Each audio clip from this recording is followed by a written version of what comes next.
विनोद जी, दूसरी ओर अगर बात की जाए यहाँ पर सरेंडर को लेकर, जिस तरीके से लगातार अब ये बातें उठने लगी हैं कि जेलेंस्की जो है वो सरेंडर कर देंगे क्या, लेकिन आपको लगता है कि जिस तरीके से अभी 3 साल तक जब हमने युद्ध देखा उसमें लगातार हमने देखा जेलेंस्की का जो रुख था, जो तेवर था, वो बड़ा सख्त था।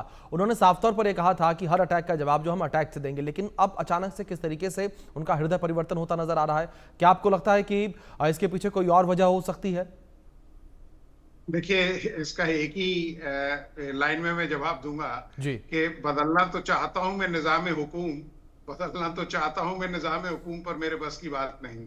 जी। क्योंकि जेलेंस्की साहब को पता है, क्योंकि उनके पास अब ना कोई बैकिंग है, ना कोई सपोर्ट है। जिस तरह जी। से अमेरिका प्रखर रूप से उनको सपोर्ट कर रहा था, जिस तरह से उनको असला दे रहा था, M1 अब्राहम टैंक्स दिए, जी। मिसाइल्स दिए, जी। तो बाकी के देशों में इतनी सामरिक शक्ति नहीं है कि वो एक ऑपरेशन को, और जो इतना लॉन्ग ड्रॉन अफेयर है, उसको वो सपोर्ट करें। क्योंकि इनके जो लाइंस ऑफ कम्युनिकेशन है वो इतने स्ट्रेच हो गए हैं कि ये, मतलब अगर इनके पास कोई छोटी मोटी रसद आती भी है तो वो वहां ट्रुप्स तक नहीं पहुंच पाएगी, जी। या वो सस्टेन नहीं कर पाएंगे इस चीज को। तो अब जेलेंस्की के पास कोई मतलब कोई चारा नहीं बचता है, क्योंकि देखिए, war is a very costly hobby. तो आप केवल अपने कहते हैं ना, लव एंड फ्रेश एयर पे युद्ध नहीं लड़े जाते, क्योंकि आपको पूरा सामरिक तौर से आपको सक्षम होना पड़ेगा। और जिस तरह के बीच में अटैक हुए थे, वो भी यूक्रेन को काफी मदद दी गई थी देशों की तरफ से। तो अमेरिका जिस तरह से इन्वॉल्व है, अब अमेरिका खुद एक ऐसे मतलब डबल माइंड में है कि वो अब ईरान का उसने मुद्दा है, क्योंकि ट्रम्प साहब क्या करते हैं, पहले स्टेटमेंट दे देते हैं, फिर उसके बारे में सोचते हैं वो। अब उन्होंने पहले तो कह दिया साहब ईरान को हम खत्म कर देंगे, ये कर देंगे, अब उन्होंने 2 हफ्ते इसको टाल दिया है। तो अब ये सब चीजें देखते हुए, क्योंकि अमेरिका भी, उसके पास भी कोई मैजिक वैंड तो है नहीं, क्योंकि उसका इसराइल में देखिए कितना इन्वॉल्वमेंट है उसका, इसमें यूक्रेन में कितना पैसा लगा है, 975 बिलियन अफगानिस्तान में लगा के वो चला गया। तो इन सब चीजों की जो स्टेट एक्सचेकर पे जो बोझ पड़ता है, वहां की आवाम भी इसको करने इस पे काफी विरोध कर रही है। और दूसरा देखिए, जो अमेरिकन इकोनॉमी है वो भी जी। अब ढल रही है, उसमें वो अप ट्रेजेक्टरी नहीं दिखाई देती है। तो जब तक आपके पास संसाधन नहीं होंगे, आप जी। लड़ाई नहीं लड़ सकते। तो आपके पास एक ही विकल्प बचता है कि आप सरेंडर के लिए अपील करें। जी, ठीक है। सानी साहब, दूसरी ओर जिस तरीके से जेलेंस्की को लेकर बात करें, तो जेलेंस्की अभी भी दुनिया के तमाम बड़े देशों का रुख कर रहे हैं ताकि उन्हें सपोर्ट मिल सके। लेकिन अचानक से ऐसा क्या हुआ सानी साहब कि दुनिया ने जेलेंस्की को सपोर्ट करना बंद कर दिया? क्योंकि कई बड़े देश जो हैं वो शुरुआत में सपोर्ट कर रहे थे, जिस तरीके से विनोद जी ने भी जिक्र किया कि अमेरिका तो शुरुआत में सपोर्ट कर रहा था, गोला बारूद हथियार दे रहा था, लेकिन अब अमेरिका ने भी अपने हाथ पीछे खींच लिए।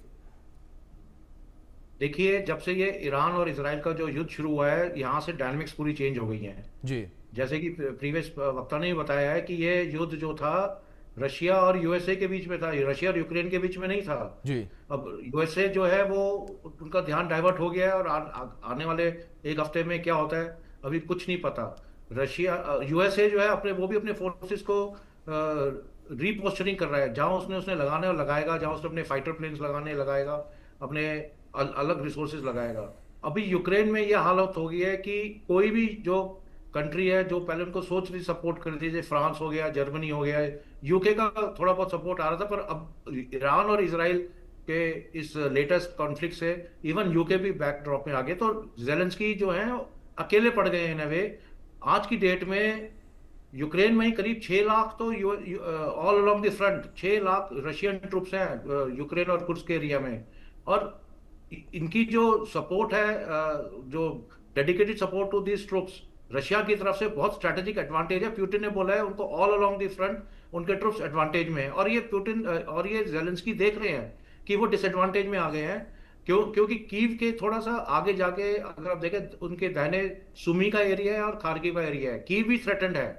और कल जैसे जिस प्रकार से इनके 1300 ट्रुप्स मरे हैं by drone actions of Russia, और जिसमें रशिया के जो ड्रोन जो आए हैं उन्होंने इनके पूरे जो नेटो के और वट एवर इक्विपमेंट जो यूक्रेन के पास है, उनके एयर डिफेंस और दूसरी चीजों को उन्होंने मास कर दिया था, ऑब्सक्योर कर दिया था। और जिस इम्प्यूनिटी से ये आए थे और अटैक करके गए ओडिशा और खार्किव में, ये तो जेलेंस्की भी देख रहे हैं कि ये तो बहुत मुश्किल हो रहा है उनके लिए। अब उनके पास कोई ऑप्शन नहीं है, उनको आना पड़ेगा।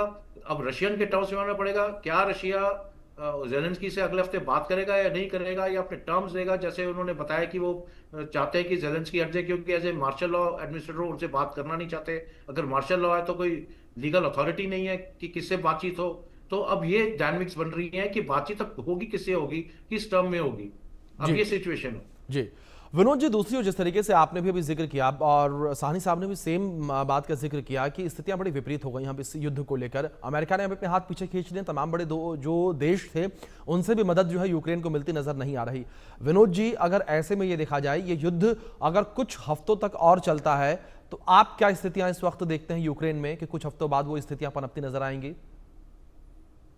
देखिए, यूक्रेन की हालत जो है वो पहले से ही बड़ी खस्ता है। जी और इस देखिए, क्योंकि जो सेंटर ऑफ ग्रेविटी है वो बिल्कुल हिली हुई है। जी दूसरा, उसका जो जितना भी मनोबल है उसके ट्रुप्स का वो बिल्कुल टूट चुका है। और दुनिया को पता है, यूक्रेन को भी पता है, उसके ट्रुप्स को भी पता है कि साहब कोई हमारे पास रसद या कोई इस तरह के सामरिक जो संसाधन है वो मिलने वाले नहीं है। तो मोराल एक बहुत बड़ा फैक्टर होता है। और जेलेंस्की को भी पता है कि भाई कितने दिन तक आप इस ऑपरेशन को एक लड़खड़ाती हुई जी आर्मी के साथ को सस्टेन करेंगे। जी और इसका पूरा फायदा जो उठाएगा वो पुतिन जी साहब उठाएंगे इसका, या रशिया उठाएगा। और रशिया अपने जो अटैक्स हैं उस पर तेजी लाएगा। और जी उसके लिए बिल्कुल यूक्रेन के जो जेलेंस्की हैं वो ही विल रेज दी जी व्हाइट फ्लैग। और वो एक्सेप्ट करेंगे जो भी कंडीशंस रशिया रखता है। बिकॉज निगोशिएशन के लिए मुझे नहीं लगता कि रशिया एक तो अमेरिका की बात मानेगा। हाँ, अगर भारत इसमें कोई मध्यस्थता कर सकता है, हालांकि भारत इस पोजीशन में है, लेकिन चाइना उसको अप्रूव नहीं करेगा। जी तो ये केवल पुतिन की जो कंडीशंस है उनके ऊपर ही ये यहाँ शांति आ सकती है। जी और जो